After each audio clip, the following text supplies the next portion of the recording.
Fin de la formation de la deuxième cohorte de l'école de la citoyenneté initiée par le ministère de la Jeunesse et des Sports, chargé de l'instruction civique et de la construction citoyenne. La sortie de promotion a eu lieu hier dimanche en présence de plusieurs membres du gouvernement. Les sites de déplacés internes ne cessent d'accueillir d'autres compatriotes forcés de mouvement. La situation humanitaire est alarmante. PASTEF, le coup KO législatif, le parti de Ousmane Sonko sort favori de cette course à la députation. Nous reviendrons sur la journée électorale d'hier. Mesdames et messieurs, bonsoir.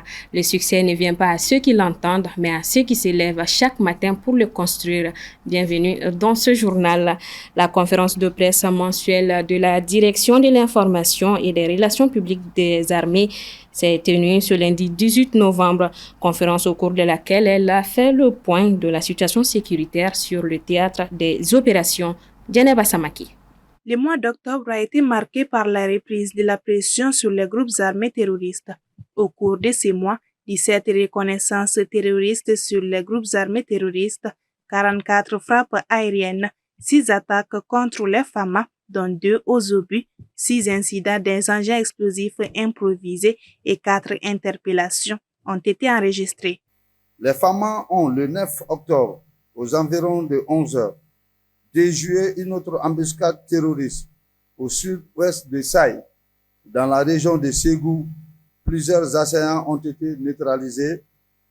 Au même moment, dans le secteur de Douna, commune de Mondoro, une autre colonne terroriste a été détruite dans le cadre d'une opération de la force conjointe de l'AES dans la zone des 3 frontières entre le Burkina Faso, le Mali et le Niger.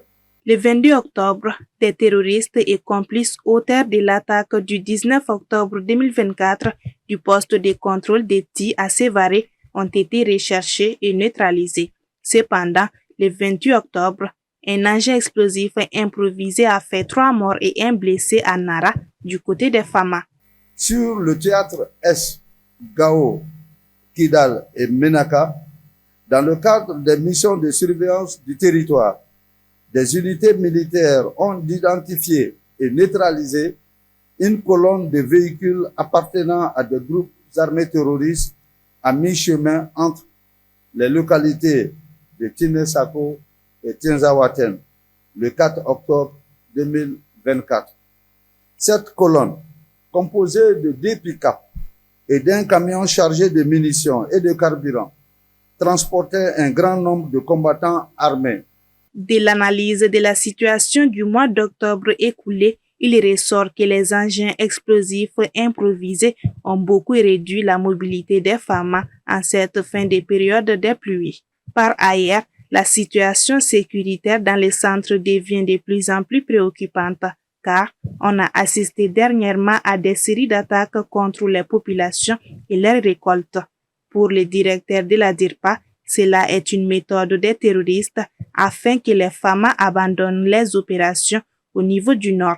Toutefois, il a assuré que des mesures promptes sont prévues pour remédier à cette situation.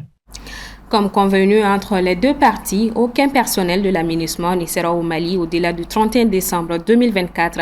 Après les bases à l'intérieur du pays, l'entité de liquidation de la force onusienne a officiellement rétrocédé les derniers locaux de la mission à l'État malien le vendredi 15 novembre à Bamako.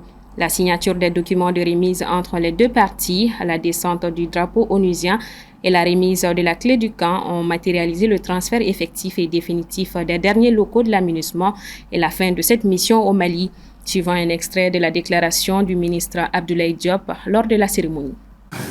La fin du retrait dans le délai du 31 décembre 2023, décidée par la résolution 2690 du Conseil de sécurité, à la demande du gouvernement du Mali, a ouvert la voie à la phase de liquidation, ultime étape marquant la fin de la présence de la mission multidimensionnelle intégrée pour la stabilisation du Mali. Dans ce contexte, le gouvernement s'est fixé comme objectif un retrait ordonné, coordonné et sécurisé dans les délais impartis. La cérémonie qui nous réunit aujourd'hui est empreinte de symboles, d'enseignements, mais également d'opportunités pour mieux envisager le format approprié de l'intervention des Nations Unies au Mali. Symbole tout d'abord, la MINUSMA à son déploiement en juillet 2013 était le symbole de la solidarité internationale au chevet du Mali. Aujourd'hui, 15 novembre 2024, avec la rétrocession de ce dernier site, cette reprise en main de notre destin, comme nous l'avons affirmé et réitéré en de nombreuses occasions, la fin de la présence de la MINUSMA ne signifie pas la fin de la coopération entre le Mali et les Nations Unies, bien au contraire. Du 19 au 20 novembre 2024 se tiendra à Bamako le symposium national sur le secteur minier. Et avec nous sur ce plateau, M. Noum Traoré, il est le président directeur général de TEMAC. TEMAC, c'est l'agence de communication et médias spécialisée dans le secteur minier et énergétique. Bienvenue à vous. Merci. Alors, pouvez-vous nous présenter brièvement le symposium national sur le secteur minier et ses objectifs principaux? Le Symposium national sur le secteur minier, c'est une plateforme qui réunit l'ensemble des acteurs miniers au Mali, que ce soit les prestataires, les fournisseurs ou bien vraiment tous les acteurs autour de cet écosystème. Et l'objectif principal de cette édition, c'est de justement parler du contenu local. C'est de renforcer cette thématique parce que tout récemment, les plus hautes autorités ont promulgué une loi et fait sortir des décrets sur le contenu local. C'est ce qui va permettre de faire en sorte que les entreprises maliennes vont pouvoir avoir plus de marché dans les sociétés minières en exploitation. Donc, on s'est dit que c'était le moment opportun de pouvoir réunir l'ensemble des acteurs pour qu'ils puissent s'en approprier, et surtout les acteurs privés. Parce que quand on parle de loi, c'est législative, mais il faut que les acteurs privés s'en approprient pour que dans la mise en œuvre, on puisse vraiment avoir les résultats escomptés de cette loi. Alors, quelles sont vos attentes concrètement en organisant ce genre d'événement? Les attentes de cet événement, il est simple, mais il est très important. Il s'agit de faire en sorte que les Maliens s'unissent et puissent se retrouver ensemble pour discuter, de savoir comment est-ce qu'ils vont pouvoir travailler ensemble dans un avenir meilleur pour tous. Parce qu'on peut remarquer que certains opérateurs économiques, ou bien les Maliens de plus général, ont tendance à travailler chacun de son côté.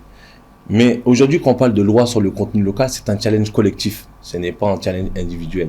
Donc il va falloir que les gens vraiment s'unissent, essayer de savoir comment est-ce qu'ils vont faire face à certains défis pour justement avoir les résultats que nous souhaitons.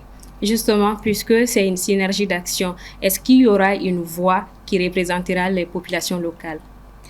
Les voix, vous savez, les voix qui représentent les populations locales, ce sont les entreprises, ce sont les Maliens. Parce que même un chef d'entreprise, il est malien, et lui-même, il est citoyen.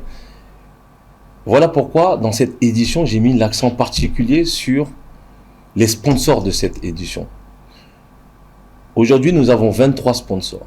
Nous avons 1500 participants inscrits, avant même la venue de cet événement.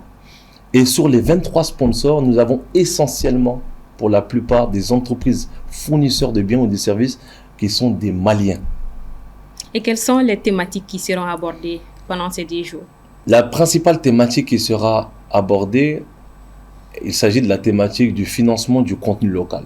Parce que, vu qu'on s'attend à ce que les entreprises maliennes aient plus de parts de marché, il va s'agir de savoir comment est-ce que les banques vont les accompagner, comment est-ce qu'eux-mêmes vont se structurer pour faire face à toute cette nouvelle demande. Donc c'est pour ça qu'il est important de pouvoir avoir ce genre de plateforme pour réunir, pour éveiller les consciences et faire en sorte que les gens puissent travailler ensemble dans un avenir meilleur. Et quelles sont les autres activités prévues lors de ces 10 jours? Dans les 2 jours, nous avons une particularité, c'est que le deuxième jour, c'est un tournoi de football. Parce qu'on a voulu mettre cet accent, parce qu'aujourd'hui, le secteur minier est un secteur assez sensible. Il y a assez de pression et on s'est dit qu'il était important de pouvoir rassembler ces entreprises-là dans des moments conviviaux pour permettre justement, en dehors du travail, d'essayer de renforcer les liens des uns et des autres. Parce qu'aujourd'hui, il y a la loi sur le contenu local qui les attend et ce qui veut dire qu'ils vont devoir travailler ensemble.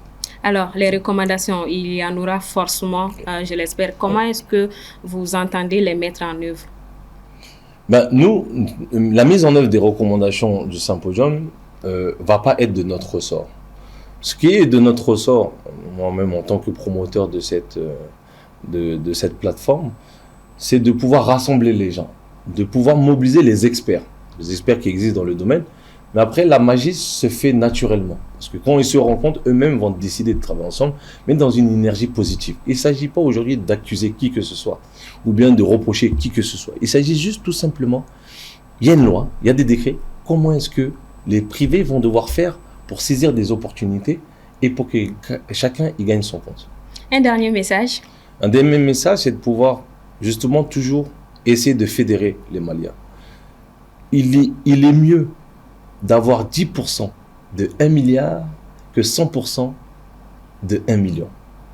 C'est ensemble que nous allons pouvoir justement faire face à ce défi de contenu local. Ce n'est pas un défi individuel, c'est un défi collectif qui concerne tous les Maliens et chacun doit s'y intéresser pour essayer de savoir comment nous pouvons au mieux pouvoir capter de plus en plus d'opportunités pour que l'or puisse briller davantage pour les Maliens. Merci beaucoup, Monsieur Traoré. Le rendez-vous est donc pris pour à partir de demain pour le symposium sur le secteur minier au Centre international de conférence de Bamako. Je rappelle que Monsieur Noum Traoré est le directeur général de Temaka. Merci à vous. Merci à vous. Ce journal se poursuit. L'Union nationale locale des producteurs de céréales de Dioula et son partenaire Akad Mali ont organisé hier une journée paysanne afin de visiter les parcelles de démonstration de semences dans la commune rurale de Wakoro. Paul Yapinguesson, envoyé spécial à Dioula. Cette journée a été une opportunité pour les différents acteurs du secteur rural de se pencher sur les principaux enjeux et défis à relever pour assurer une sécurité alimentaire durable dans la région de Dioula. Ka bo boro wolonwula ni boro sigina kana boro mugwan dulla sa jomba jo benyate tiena sawa ange ngata sira di menfe benya bala sira minga changata ofe obe soro ere yiriwa be dunga fa sabati bo changement climatique ko mi fana be na kachala fe belele babe kala kwa. Quant au président de l'Union locale des producteurs de céréales de la région, il invite les agriculteurs à travailler avec engouement afin de relever les défis.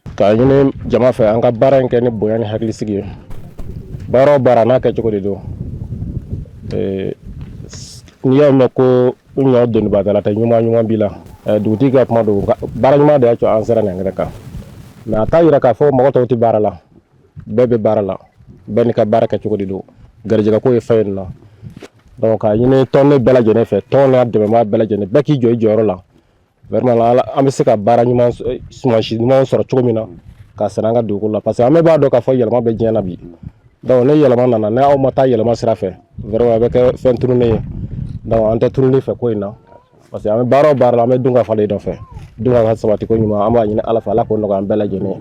Pour le maire de la commune rurale de Wakoro, le renforcement de la résilience des paysans face au changement climatique en vue d'assurer une sécurité alimentaire durable doit se faire dans l'Union.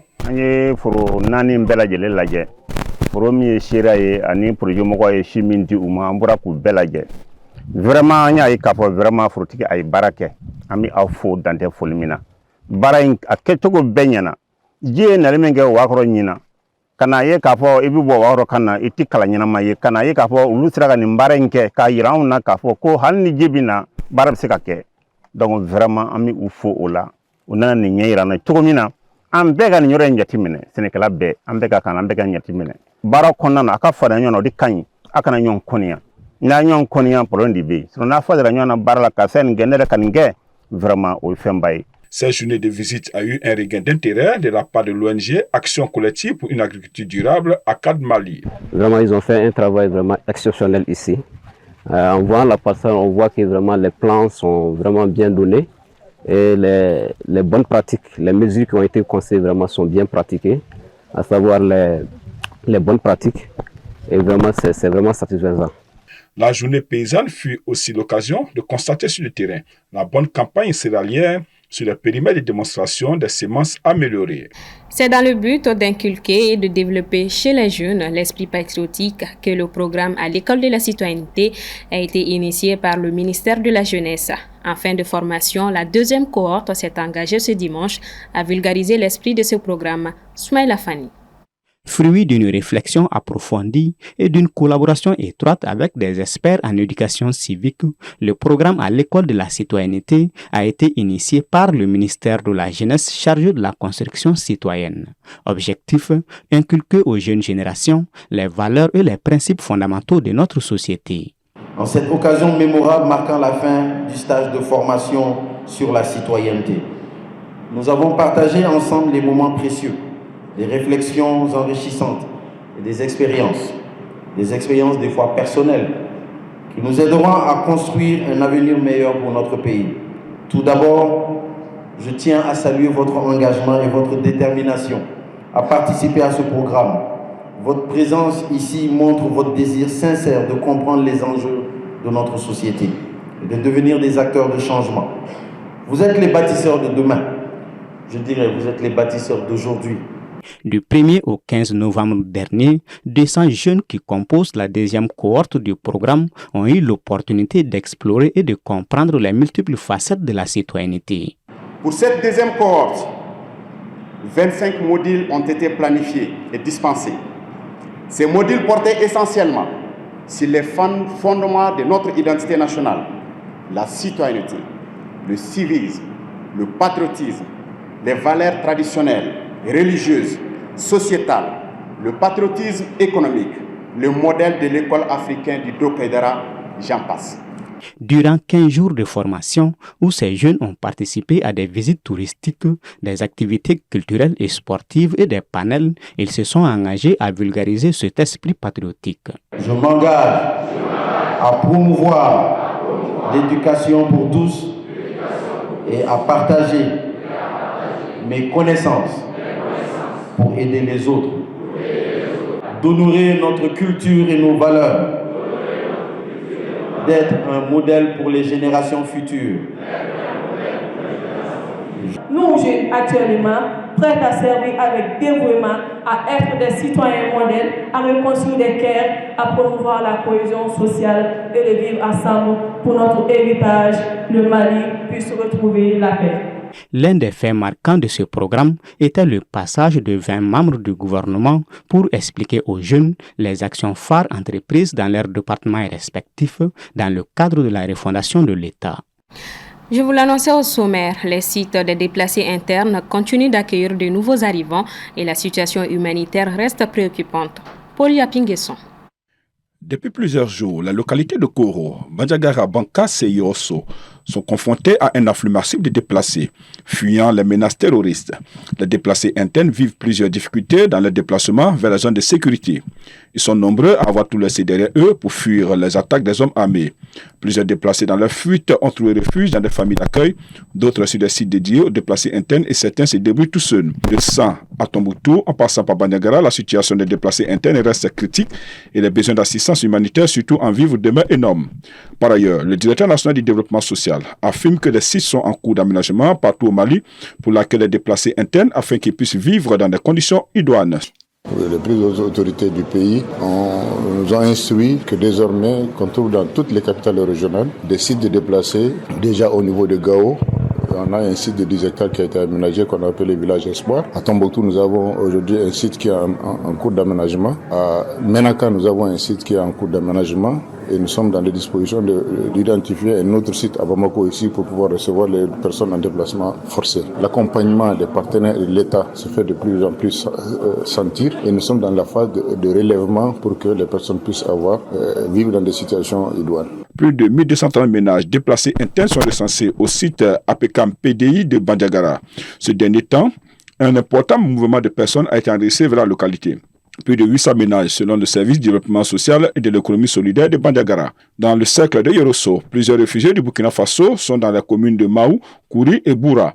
Sur plusieurs sites de déplacés internes à travers le pays, la demande fréquemment formulée par les déplacés est la sécurité pour favoriser le retour dans leur localité d'origine.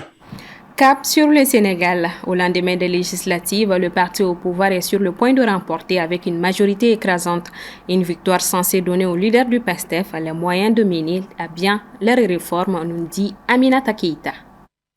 Le parti présidentiel qui a fait cavalier seul est en phase de remporter les élections législatives anticipées devant la quarantaine de listes adverses. Il arrive en tête dans plusieurs départements, dont ceux avec le plus grand nombre de députés, comme Dakar, Banké et Kermassar, Pikine et Thiès. Le parti PASTEF Les Patriotes tend à confirmer sa majorité électorale après son succès à la présidentielle de mars dernier.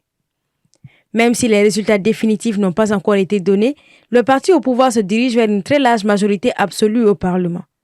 Les partisans du PASTEF ont revendiqué une victoire écrasante dès la soirée d'hier, célébrant leur exploit avec joie et des acclamations.